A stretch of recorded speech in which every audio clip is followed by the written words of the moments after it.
नमस्कार, आप देख रहे हैं दैनिक लाइव न्यूज 24। मैं हूं जिला ब्यूरो चीफ वीरेंद्र कुमार। दर्शकों, झाझा विधानसभा एक सीट अनेक उम्मीदवार, ऐसे में सारे उम्मीदवार विधायक बनने का सपना देख रहे हैं। देखना भी चाहिए, सपना देखना बुरा नहीं है, लेकिन धरती पे, समाज में, सोसाइटी में किनको कितनी पकड़ है ये जनता अच्छी तरह जानती है। हमारे साथ राष्ट्रीय जनता दल का वफादार सिपाही राशिद अहमद जुड़ेंगे। इनका परिचय सिर्फ यही बताना चाहेंगे, ये आज तक एक जात में बंध कर नहीं रहे। ये हमेशा जमात की सेवा की, राजनीति नहीं की, सेवा की। हाँ दर्शकों, मैं यही कहना चाह रहा हूँ, सेवा और राजनीति दोनों में बहुत फर्क होता है। राजनीति में बहुत उल्टा पुल्टा होता है, लेकिन सेवा में कोई उल्टा पुल्टा नहीं होता। अभी आपने देखा होगा, लॉकडाउन में भी इन्होंने समाज की बेहतरी के लिए कई जरूरतमंदों को इन्होंने सेवा की। आज तक इनके खानदान पर किसी प्रकार का एक सन्हा तक दर्ज नहीं। इसका भी बैकग्राउंड देखा जाएगा। और बताते चलूं, पूरे जमुई जितना विधानसभा क्षेत्र है लोकसभा में, उसमें हर एक पार्टी अपना अपना उम्मीदवार देने के लिए साठगांठ लगा रही है। लेकिन एक सीट जो झाझा विधानसभा है, राष्ट्रीय जनता दल के हिसाब से, या मैं अपना वक्तव्य दे रहा हूँ, ये पार्टी का बयान नहीं है, जिसमें एक अल्पसंख्यक को सीट मिलनी तय है, ऐसा मेरा मानना है। तेजस्वी यादव क्या करेंगे वो उनकी मर्जी, क्योंकि वो पार्टी के कर्ता धर्ता हैं। लेकिन यदि ऐसा मिलता तो राशिद अहमद अपने आप को किस मुकाम पे पाते?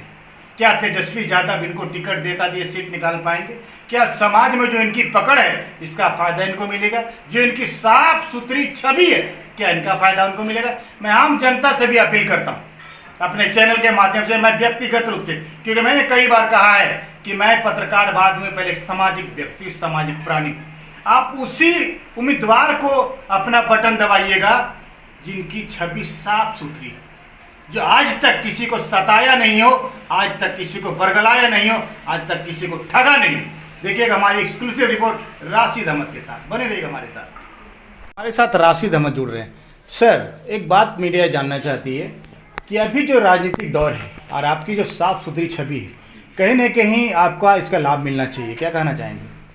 मैं पहले तो सबसे झाझा के सभी सम्मानित नागरिकों को और आप मीडिया भाइयों को मैं प्रणाम करता हूं, सलाम करता हूं। और आपने जो प्रश्न किया है कि आपको क्या लाभ मिल सकता है, मुझे पूरा विश्वास है कि ईमानदारी, नेकी और रहमदिली ये ऊपर वाले को भी पसंद आता है, और देर से ही सही कि इसका फल मिलता है।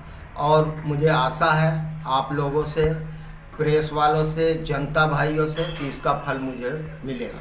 सर, लॉकडाउन में भी आपने बहुत सेवाएं की। कई लोग जो दिल्ली में फंसे थे, मुंबई में फंसे थे, आपने टेलीफोनिक मदद करके सब लोगों को मदद पहुंचाने का काम किया है। जी सर, ऐसा है कि आपने फेसबुक में भी देखा होगा कि लॉकडाउन जब यहाँ पर चल रहा था तो कई हमारे झाझा के लोग जो कमाने खाने के लिए पूरे भारत के विभिन्न शहरों में जाके काम करने का, मजदूरी करने का काम करते हैं, लगातार उन लोग हमारे तरफ आशा की दृष्टि से फ़ोन कर रहे थे, तो वे जानते थे कि हमारे लोग चारों तरफ लगाव के ताल्लुकाती लोग हैं और हम अगर उनसे रिक्वेस्ट करेंगे तो कुछ मदद होगा। ऐसे लोग फरीदाबाद से, दिल्ली से, मुंबई से, बेंगलोर से, चेन्नई से, गोवा से और भी कई शहरों से, मुझे याद नहीं पड़ रहा उस समय का, सबों को आपने मदद की, सबों का फ़ोन आया। और मैंने आप जैसे अपने मित्र जनों, कहीं बैंक मैनेजर हैं, कहीं कोई एनजीओ चलाने वाले, कहीं कोई हॉस्पिटल चला रहे हैं, उन मित्र जनों से मैंने, किन्हीं का ससुराल है, ससुर है, तो उन लोग को फ़ोन करके वहाँ लगातार महीनों खिलाने पिलाने रहने का व्यवस्था किया। आप सारे लोग लौट के आ गए झाझा और हमारे साथ हैं। लगातार फोन आ रहा। सर, यदि आप विधायक बनते हैं, क्योंकि आपने कई बार प्रयास किया, थोड़ी सी कहीं न कहीं मिसमैनेजमेंट रहने के कारण आपने चुनाव हारा है, इस बार अगर आप विधायक बनते हो तो क्या प्राथमिकता रहेंगी? सर, हम 2005 में चुनाव लड़े थे सर, जिस समय जो है राजद के विपरीत पूरे बिहार में हवा चल रहा था, लोग 20,000 15,000 से चुनाव हार गए थे। मैं ऐसे समय में भी कड़ा संघर्ष दिया और टक्कर दिया कड़ा, जो बात आपसे छुपी भी नहीं है। और बहुत मैंने पूरे बिहार में अकलियत कैंडिडेट जो चुनाव में आ रहा है उसमें सबसे कम मतों से मैं हारा। जी जी। क्या प्राथमिकताएं होंगी सर, क्योंकि रोजगार आपने अभी तुरंत कहा सर मीडिया से कि कई लोग जो विभिन्न राज्यों में फंसे हैं उन राज्यों का आपने मार्थिक मदद की, वहाँ अपने जानकारों के पास रह के खाना भोजन करवाया। तो सर हमारे यहाँ जो बेरोजगारी है, हमारे यहाँ जो हॉस्पिटल की अच्छी सुविधा नहीं है, हमारे यहाँ कोई उद्योग धंधा नहीं है, तो सर अगर आप विधायक बनते तो इन लोगों पर, इन मुद्दों पर काम करेंगे? देखिए, आज हमारे यहाँ भी लोग खेती कर रहे हैं, विभिन्न तरह का सब्जियां उगा रहे हैं, मुझे बहुत खुशी होती है। मुझे ऐसा लगता है कि हम लोग पंजाब के तरफ जिस तरह का वहाँ खेती और अग्रसर हो रहे हैं, अगर उनको प्रोत्साहित किया जाए तो वो दिन नहीं कि झाझा भी खुशहाली के दौर में आ जाएगा। और उस हमारा जो सब्जी का उत्पादन होता है वो ढेरों हो और उसको रखने का व्यवस्था हो, तो यहाँ पर जो कोल्ड स्टोरेज का निर्माण होना चाहिए। सबसे सर मैं ये समझूं सीधा कि यदि आप विधायक बनते तो सबसे पहला काम आपका होगा किसानों की सुविधा के लिए कोल्ड स्टोरेज देना होगा। ठीक है सर। बीड़ी मजदूर सर झाझा जमुई बीड़ी पर ही जिंदा है जी। तो बीड़ी मजदूरों के लिए आपकी क्या योजना होगी? बीड़ी का कार्ड अभी बहुत से लोगों का नहीं बना। ठीक, सारे लोगों का कार्ड बनना चाहिए। उसमें उनका जो है न्यूनतम मजदूरी जो है वो तो मिलना चाहिए। जी। और सारे लोगों को प्रोत्साहित करना चाहिए कि वो लोग अपना सरकारी जो उनको मिल रहा सुविधा उनको मिले।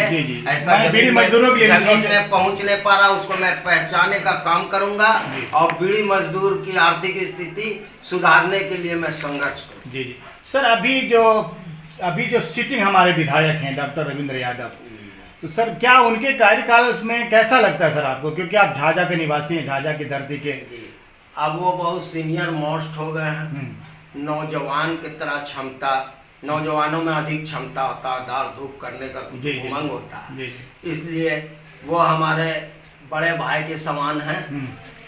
हमारे विरोधी जो भी रहे राजनीतिक, लेकिन हमारा किसी से कोई द्वेष व्यक्तिगत नहीं है। इसलिए तो सर आपका नेचर है। बिल्कुल, थैंक यू सर। और जमुई जिला में तबलीगी मरकज़ पूरी तरह से बंद है, तो उसके लिए क्या कदम उठाना चाहेंगे आप? आपको एक याद होगा सर, तबलीगी मरकज पर भी कई शिक्षकों की बहाली नीतीश कुमार ने की थी, लेकिन उस बहाली को आज शिक्षकों की स्थिति बहुत बुरी है सर। सीधा मैं बताऊं, मैं किसी तबलीगी मरकज या नियोजित शिक्षकों की तालीमी मरकज, हाँ तालीमी मरकज, तो उन लोगों के लिए सर क्या योजनाएं होंगी, क्या करेंगे? देखिए, पूरे जिले में तालीमी मरकज ठप पड़ा हुआ है, जिससे बहुत ही अल्पसंख्यक लोग बेरोजगार हैं जो उसमें कुछ काम करके कुछ पैसा पा रहे थे। अच्छा, नीतीश कुमार जी के राज में अल्पसंख्यक के लिए बहुत अभी ड्रामा हो रहा है।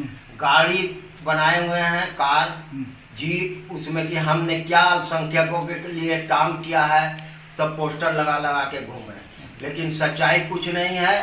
थोड़ा सा मदरसा बोर्ड तो हज भवन में कुछ पैसा दे करके वो दिखाने का काम कर रहे हैं, हाथी के दांत दिखाने का, खाने का कोई खास काम हुआ नहीं।